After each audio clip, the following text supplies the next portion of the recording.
If you watch Life in Japan content, there is no way you could have missed the two very large creators who recently got into a little scuffle. And what were they arguing about? Who, if anyone, was lying about the reality of living in Japan? Which begs the question, are Japan influencers faking their realities? Scrolling through endless TikToks of cherry blossoms and delicious street food, it's easy to fall in love with the picture of Japan that foreign influencers portray. And once you trust in those images enough, it's just as easy for those same foreign influencers to start showing you images that point towards a turning point in Japan life. But have you ever wondered if it is all just a performance? Today, we are pulling back the filter on some of the biggest Japan influencers to uncover the truth behind those seemingly living the Japan dream, myself included. Get in, hotties. We're doing some de-influencing. Also, if you like this video, don't forget to give it a thumbs up. And if you have the option to hype it, go ahead and hype it. For some reason, YouTube has decided that for smaller creators like me, hypes are the new likes. So if you want to help me grow my channel, feel free to go ahead and click that hype button. And if you really want to help this channel, you could click it 3 times. Anywho, let's get into this. Okay, so first, I think it would be impossible for me to make a video about this without first addressing the Japan Glazers. I think they are the scourge of social media. If you've been following my channel for a while, particularly my content when I first moved to Japan and was making all the videos about the culture shocks that I was experiencing, a lot of those culture shocks were courtesy of consuming all of the lies that the Japan Glazers promote about Japan on the internet. For reasons I truly do not understand, I think that Japan, like as a destination, as a location, has such a weird fan base. It's like fascinating. Like, for a very long time, I always thought that America had the weirdest fans, but no, it is nothing compared to the Japan Glazers, particularly the people who don't live in Japan. You know the exact type of person I'm talking about. They're the people who are always highlighting like the very best parts of Japan and making it seem like it's this weird utopia, as if it's not a real place with real people who are subject to the ups and downs of humanity, which is just like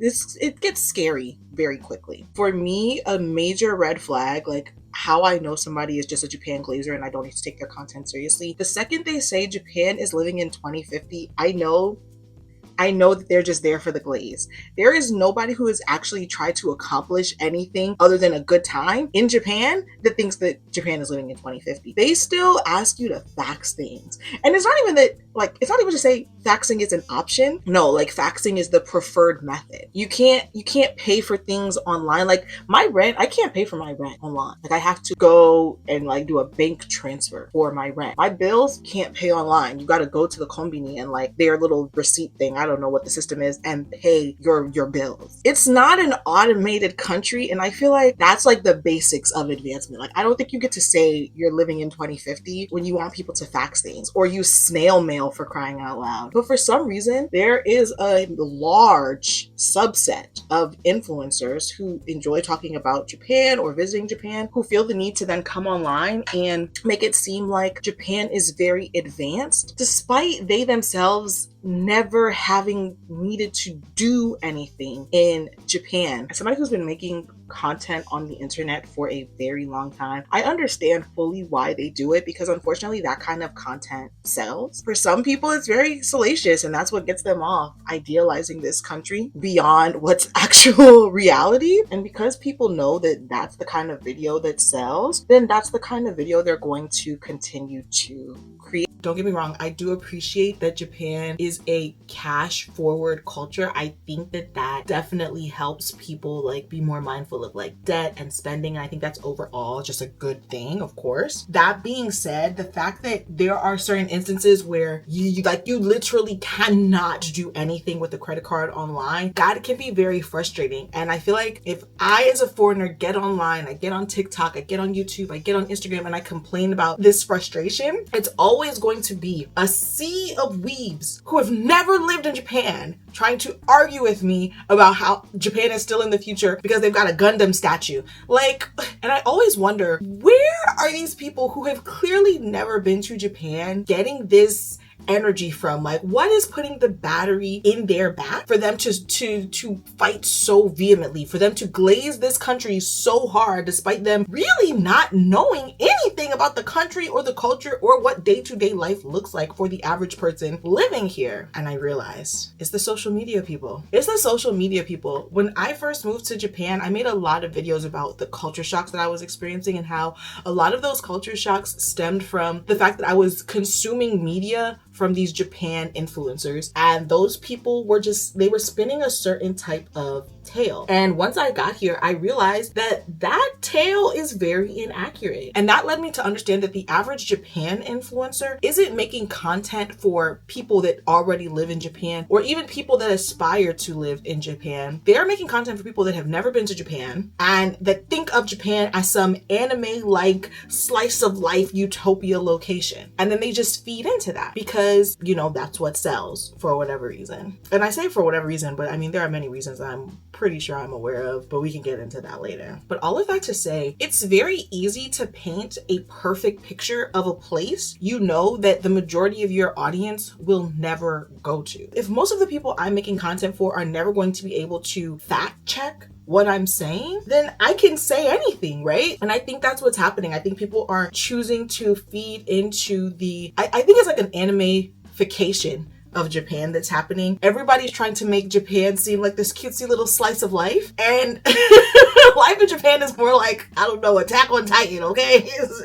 It's not as cutesy as you would think. But again, I don't think talking about the realities of life in Japan sells. I don't think talking about the realities of life in Japan is as marketable for that very specific audience who just want to hear the good things, right? No matter if the good things are true or not. And so I think when you find creators that are, you know, building their platform off of showing you this very anime-ified version of Japan, and you latch onto that and you latch onto those creators and you build trust in those creators, I think it's also easy for them to convince you there's a shift, right? Whether it's a shift for the better or a shift for the worse, because they've built so much trust in you as the audience. The Japan influencers, and let me just say, when I say Japan influencers, I am not talking about like Japanese people. I am talking about foreigners who live in Japan, who make content about life in Japan. And I'm also talking about non-Japanese people who visit Japan content because they travel here often, not Japanese people. So just to clarify. Anyway, I think what those two types of influencers have in common is that their videos really aren't to showcase or educate on life in Japan. Their videos are meant to perform Japan for an audience that they know is tried and true and will eat the performance up. And while I personally hate that and found that very frustrating, especially when I moved here, I also understand that that is the nature of social media, performance. For better or for worse, social media as a collective has decided that authenticity is not as valuable as people like to make it seem. People want to see the same cookie cutter experiences, the experiences that they think will validate them and their beliefs. They don't want to see the reality. Okay, I got a little sponsored in there. Didn't want that. They don't want to see realities that could alter what they believe, right? Nobody wants to have their belief in something shaken up. And I think social media has made it very easy for people to affirm their own beliefs as opposed to getting the new enlightened information that they may need. And I think that that is what's happening in Japan influencer culture right now. And as a Black woman who lives in Japan, who often talks about her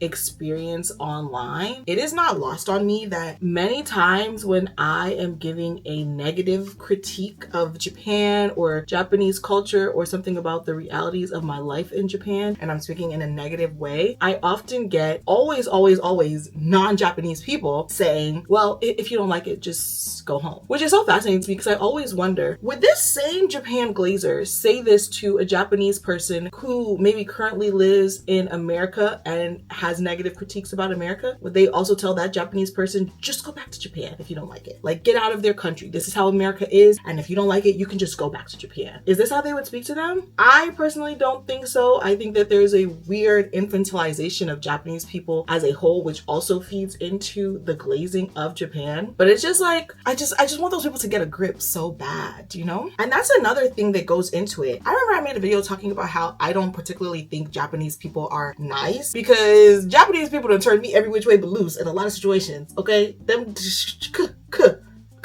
and people will be like, oh, maybe you did this, maybe you did that. And it's just like, girl, no. One of my new favorite TikTokers also recently like exposed this issue about the Japan Glazers online. Her name is like American Baddie or something like that. Or maybe it's American Baddie in Japan. I am not 100% sure. But she went to Yokohama, she went to Chinatown, and the people in Chinatown were very racist. The Chinese people in Chinatown were very racist, okay? And she made a video about this. And people were like, well, you're in Japan and blah, blah, blah, blah, blah, blah, blah. And she made a follow-up video like, the crazy thing is y'all are trying to tell me that it's normal for people to be racist in Japan. Mind you, these are Chinese people in Chinatown. That's not this. Like, what are we actually saying? So first of all, second of all, why would you be excusing racism in any context? If a Japanese person came online and said, hey, I'm living in America, I went somewhere and they were racist, would these people have the same energy for that person? No, because there's this very weird infantilization of Japanese people that happens on the internet. Again, I know I keep saying it, but they treat these people like anime characters. And it's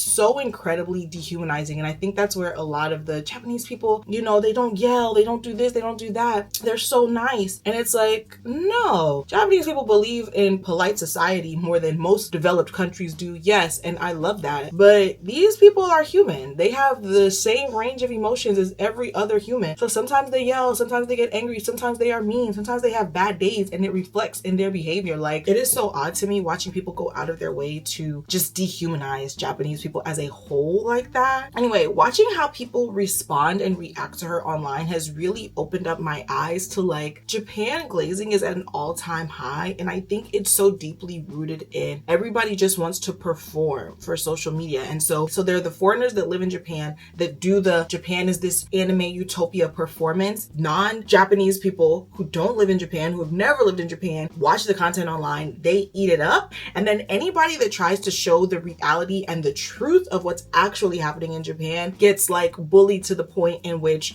their videos are crushed down. Nobody ever really gets to see the truth, right? Because the truth is too jarring for people, and they make it so that you're just too annoyed to even deal with them, type of thing. It's a very dangerous cycle. Okay, I think right underneath Japan Glazers, the worst possible Japan influencers are the ones that lie to you about the reality of money. And let me just be the first to say, I have inadvertently been a perpetrator of this, and let me just explain how easy it is to happen and how you can spot when there's glazing going on, okay? Anybody who is considering the cost of living in Japan in terms of like USD or like British pound sterling, that's performance. That's performance. It's not realistic. This is something I've had to clock my own tea about, because I do this all the time, particularly as an American. In America, it's not uncommon for Americans to, when you hear something in Canadian dollars, to think that it's less than, right? Because you have to think of it in American dollars, right? Like, there's a difference there, which is just so asinine, because why, like, they're in Canada, like everything, like it's different. Their amount of money is different, right? I think I'm just so used to in like the habit of that. And so whenever I'm in Japan, whenever I see something, I'm like, oh, in USD, that's like so cheap. And so in my mind, Japan is cheap. However,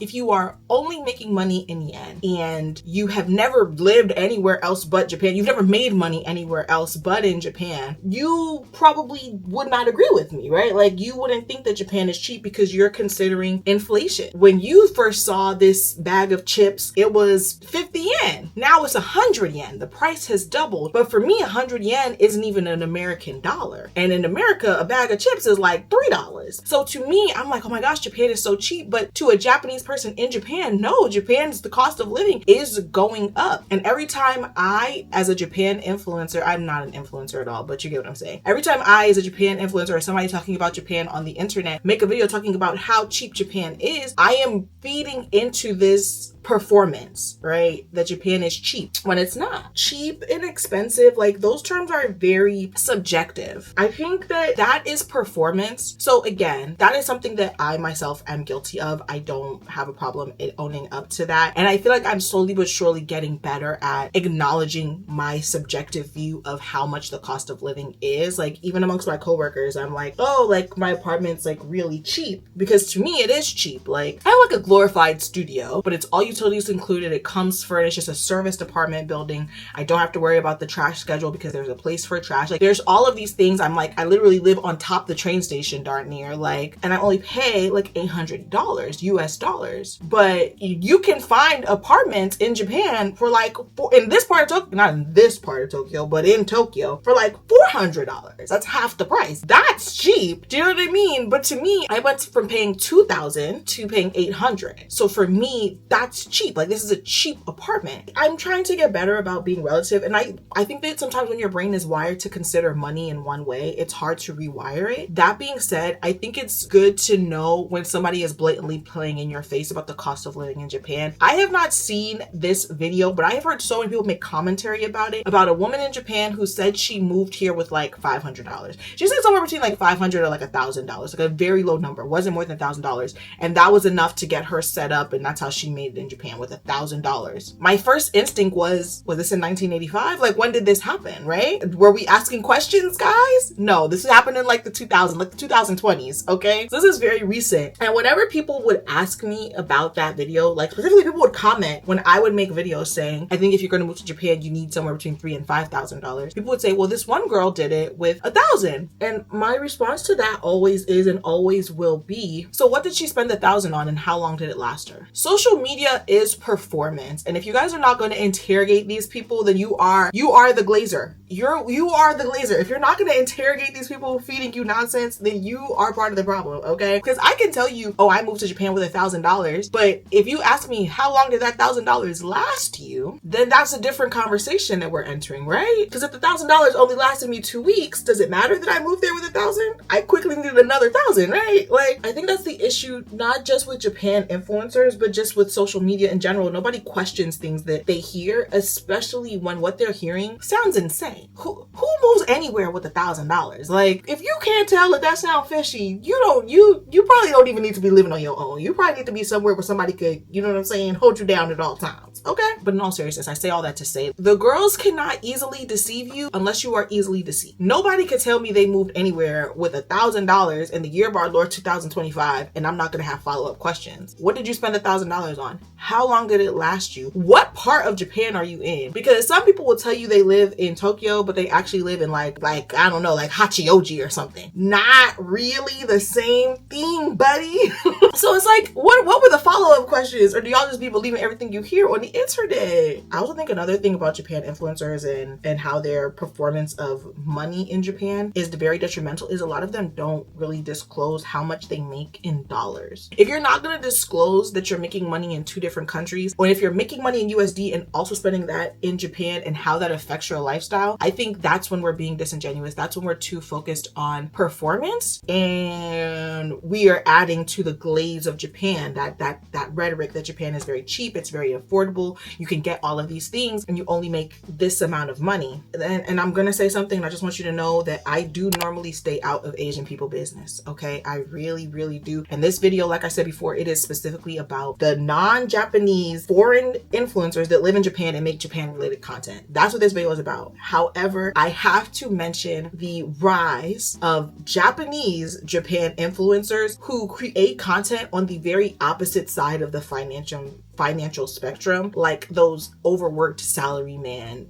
videos. Do not get me wrong. I fully understand that the nature of the average salaryman in Japan, their lives are insane. That being said, you have to remember, whenever you consume a piece of media, you have to consider who the audience is. If those people were really making videos trying to like raise awareness or like enact change or, you know, even just highlight their lives, right? Would those videos be in Japanese for the people around them? Or would they be in English to attract a different audience that they know likes a very specific view of Japan. And at first I didn't think too much of those videos. I really didn't. I'm like, dang, you know, the life of a salaryman is hard. And then I was on TikTok and I saw this Japan influencer who I actually really enjoy her content sometimes, but she made a video and she said, if they're so overworked, where are they finding the time to film and edit these videos every day? And once she said that, she started pointing out little things like these videos can all be made on one day. If they're getting home at this time and doing this and doing that, where's their time block for editing? Like, where's their time block for filming? Like, and I'm like, oh my gosh, they're playing us too. After she said that, something that I have always had as a rule of thumb just in foreign countries is when something is in English, a local is not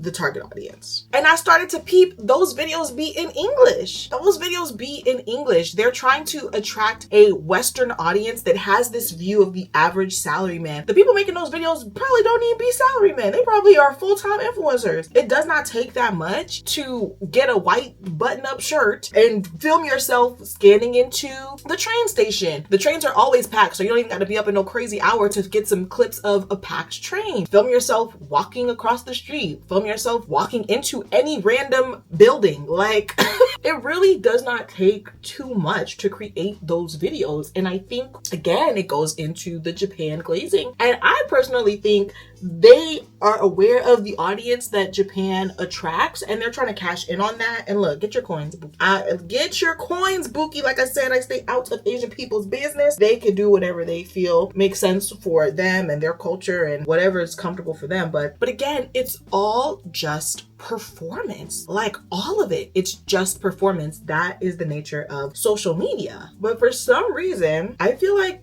Japan just takes it so far. Like, I spend a lot of time on Travel Talk. I don't ever see any country experience this the way Japan does. Is it anime related? I know I keep bringing that up, but I genuinely think it's anime related. And here's why. If y'all remember my vlog where I went out with this Japanese girl, we had like a little friend date, and I told her that I loved anime and she seemed so shocked. And then like later on, she was shocked because I don't really present as like somebody that likes anime. There's a very specific Western weeb caricature that Japanese people can know and recognize, and I don't fit into that. And that's why she was so shocked. And it's because those types of people come to Japan expecting this slice of life experience, and they expect all these real Japanese people that live in Japan to just be like, they're like side characters. And it's a very weird thing. And I think we have to blame Dragon Ball Z. I think when it's all said and done,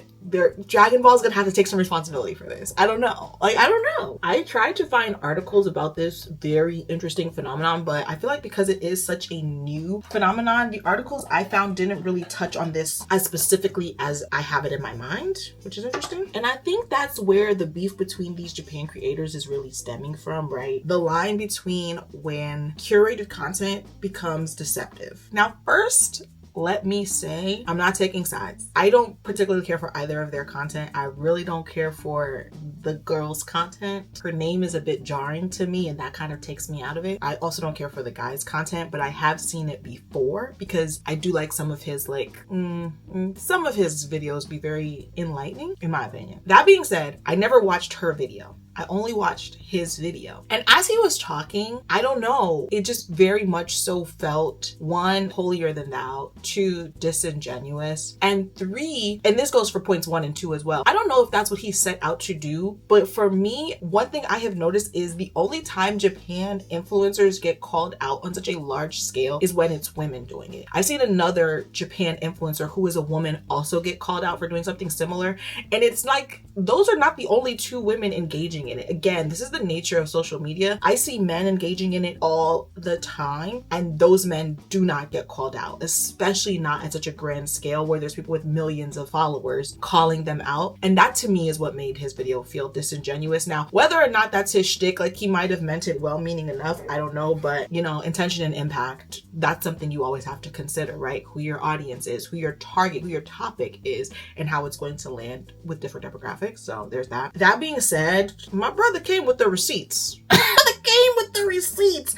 And there's something very specific, and this video is not about them specifically, it truly isn't, but there's something very specific that he called her out about that I've noticed so many people do on Japan TikTok and Japan social media. Essentially, he accused her of using a picture of like dirty uncleanliness from one part of Japan and telling people it was a different part of Japan. Whether that's true or not, I don't know. I didn't go to those locations to confirm anything, but it essentially plays at something that I've noticed so many creators do that they don't want to admit to, and it is harmful. Again, I'm not saying that's what she actually did because I don't know. I'm just saying when he made that point, it made me think of how I've seen other creators do this, right? And so it's this: if something is happening in one part of Japan and I, as somebody who makes content about Japan, tell you that this thing is happening, but I tell you that it's happening in this part of Japan, I'm essentially making that thing seem bigger than what it is, which again, it's performance, and the performance can very quickly become deception. For example, on TikTok, I made a video talking about how I don't think the gaijin seed exists. I made it on here on YouTube too, but this discourse happened on TikTok. And I talked about how I don't think the gaijin seed exists. And somebody messaged me about it and we were having a conversation, and essentially they just said, do you think it doesn't happen? I said, I'm sure it happens. I don't think it happens at the scale that people say that it happens. And their response to that was essentially, well, if you think it happens and people are talking about this and they're trying to build awareness to it, why wouldn't you then also corroborate the story and say, oh, it happens to me? Well, it doesn't happen to me. So why would I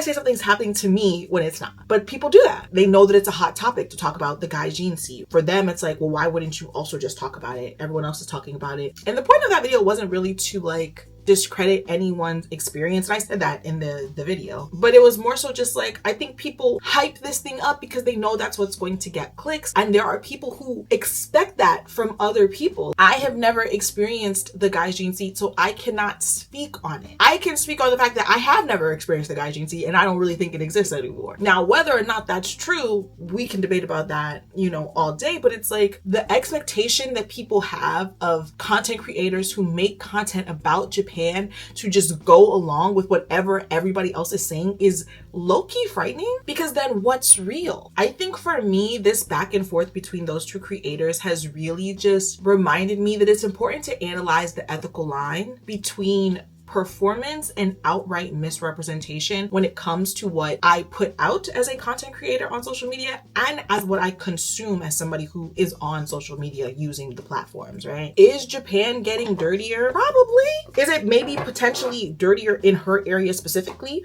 Maybe not. Okay, so if you watch my videos here on YouTube, you know that a couple months ago, maybe in May, oh my gosh, it's been 5 months now, I was groped by a man on the train. It was not a pleasant experience, obviously, as you can imagine, right? Groping on the train, perversion on the train, overall creepiness on the train is an issue in Japan. Let's say another woman who lives in Japan but has never been groped on the train makes a video and they are talking about the train groping incident and they fabricate a story. And let's say they specifically don't even just fabricate the story, they just take my story. They take my story and make it theirs. Are they misrepresenting the story? Yes. But are they talking about something that is an authentic issue in Japan and raising awareness for it? Also, yes. While I think Japan Glazers are their own problem and issue that we really need to get to the bottom of, I also think that this is an issue that is not just about Japan. It is just about the function of the internet and social media as a whole. And I think you always have to consider, why are you watching this person's video? Like, why are you watching this person's video? Like, more than anything, I think the most important thing to remember is that the nature of content creation is performance, and all of these life in Japan, travel to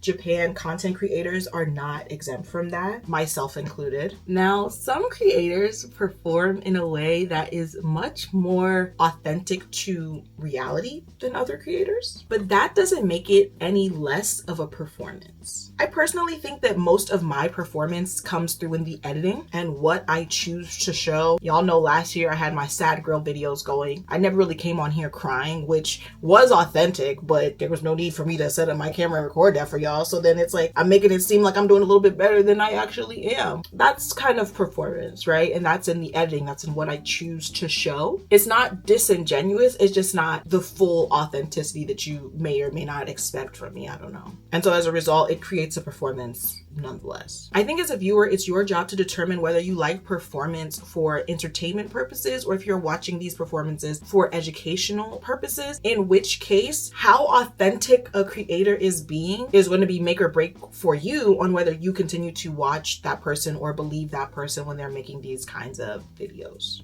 For me, I watch a lot of education-based content creators. I like those videos, minimal performance. Answer the question I came here to know. Let me give you this thumbs up and we both get what we need and I'm out of here. I don't need all the over editing. I don't need all the special effects. I don't need none of that. Answer the question so we can move on, okay? I want to take a second to highlight some of my favorite niche Japan influencers. And I really like them because I feel like they show life in Japan in a very grounded way. Their content is not so much, this is life in Japan, but rather, this is my life and hey, I live in Japan. Okay, now first on this list, and this should really be obvious, me.